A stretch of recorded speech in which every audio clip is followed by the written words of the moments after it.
జ్ఞానం కలిగిన వారికి తెలుస్తలేదు, జ్ఞానవంతులైన వారికి తెలుస్తలేదు. ఎవరు తెలుస్తుందంటే దెయ్యాలకు తెలుసు. దేవుని స్తోత్రం చెప్పండి.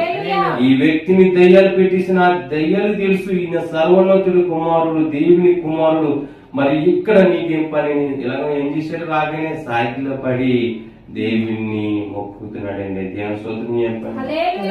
ఎవరు గ్రహించాలంటే దెయ్యాలు గ్రహిస్తున్నాయి, కానీ మనుషులు ఈ రోజున గ్రహించలేకపోతున్నాయి. మనుషులు జ్ఞానవంతులు అనుకుంటూ వారు మరి అనేక మంది త్రొట్టిల్లిపోతున్నారు. ప్రియమైన దేవుని బిడ్డలారా, దేవుని వాక్యం ఏమని సెలవిస్తుందంటే దెయ్యాలకు తెలుసు ఈయన దేవుని కుమారుడని.